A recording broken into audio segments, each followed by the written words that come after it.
Hey guys, welcome back, and today we are looking into the four-centered Tudor arc. And while doing so, I'm also going to show you how to place this arc on any straight wall simply by using 2 points, as you can see here. Like that. Perfect. Okay, this is going to be very useful. So first off, let's keep this intact because we're gonna need it for later, and let's erase the rest of the code. Actually, let's keep it there. Let's just keep it visible, like that. Okay, good. So we're going to divide this up in groups so it's much easier. And let's start with the position and height. And to do this, we're going to need to set up our first 2 points. Control C, Control V. Let's start this one again with this point here and this point here. And also, let's just keep this hidden because it's just going to be quite a mess if we don't. Let's put this here now. Let's start by picking up on a move command here. As you can see from previous videos, many of these commands will be very similar from one code to the next. Oh, place it in like that. And let's give it about a 10 number slider here. Let's bring it down to about, possibly about 4. Yeah, 4 looks nice. And let's close this off as our first group.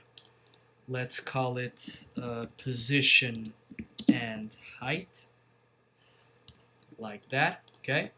And now let's move on to our second group down here. The first thing we're gonna need here is gonna be a dispatch command, and we can already connect it to this one. Next up, we're gonna need a line. Let's join these two in to form our spring line here. Perfect. We're gonna need to get a divide curve next up. Let's place it in there. Also a list, because we want to divide this this line up into its separate components. Let's give it up. Let's put it on about 3, like this. And of course, for the divisions themselves, let's put in a double dash and then a 4. We don't really want these values to change, and if at any point, if at any point I do not want values to change, I just use a simple panel instead of a number slider. Let's also add in a length here. Let's connect our line. And after this, we're gonna need a division value to divide this length. We can use this value here, like this. And okay, this is yet another group finished. So let's group this one up, and let's name it spring line, like that. Okay, perfect. Nice and clean. Now let's go down and use a group, or make a new group here. This one is also very common. The remap numbers, remap values, yeah. And to do this, we're going to need to construct a domain. Okay, right here, a new domain right there. Let's give these also a double dash 0. And then double click again, and then double dash 1. Stretch them out like that. Let's connect them in here and in there. Okay, like that. Okay, awesome. Let's copy this one and paste again. We want to keep this one, but we want to change our lower value and give it our number slider up here, the same value, like that. Let's add in a remap numbers, a command. Let's put this one in as our starting or source domain and this one as the target. Perfect. And now let's add in a number slider here at 1.0 to add in as our changing part. And of course, let's unite these into yet another group. We can call this one Remapped Values. Like that. Perfect. Put this here. Okay, next group. This one will be a lot simpler. Let's just call it, well actually, let's just write it in first. So it's going to be a move, a command. We want to get in a negative value here, negative transform in there. Okay, and of course a z-axis. Now let's put in our remap numbers here, and let's pick up on our final item here to place it in there. We can push this back a bit just to keep it all straight, like that. And this is yet another group. Let's call this one arc angle. Okay. Let's just push this value a bit higher so we can see a bit better.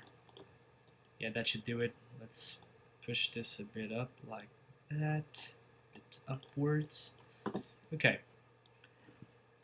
The next group we're gonna start off with a construction plane, or construct plane in this case, like that. Let's add in our main geometry up here into there, like so. For our x-axis, let's use our line here. And for the y-axis, we can simply use a z-axis. Yeah, perfect. So this way we can allow our arc to simply move in whichever positions we use these 2 points here, or these ones, or these ones. Next up, we're gonna need to make a new list of items. So list item. Let's separate this up into another 3 like this. Let's connect this in there. Now let's flatten these out. Okay, looking good. We're gonna need to put in several more items in here. Starting out with this point, so shift, and of course our G element here as well. Okay, looking nice. So we can put this into a new group here. Let's call it the plane change, changing plane.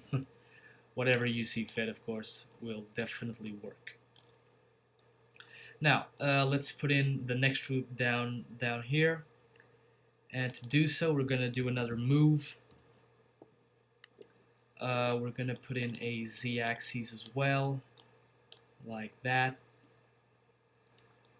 And let's use the total length of this.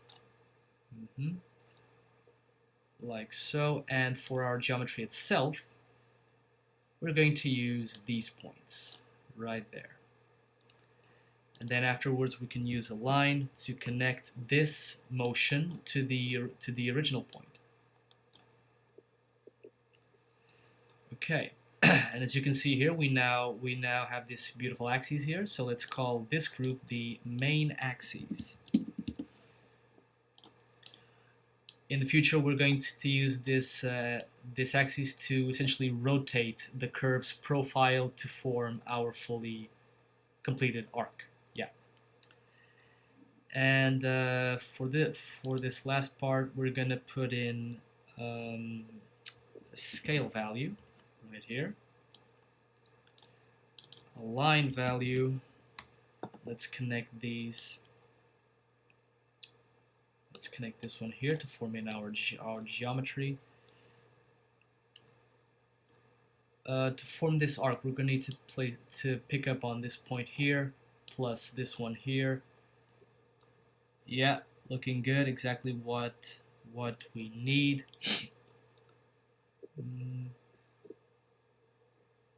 Yeah, okay, that's good. And now for the factor, we can simply multiply this by 2, once again with a fixed panel, of course, like this. And for our center, from where the whole object scales, we can simply use one of our points to this effect, like that. Perfect. Okay. So let's close this one up into yet another group, and we have our angled axes. Angled axes, like that. Okay, so this is part 1. Stay tuned for part 2.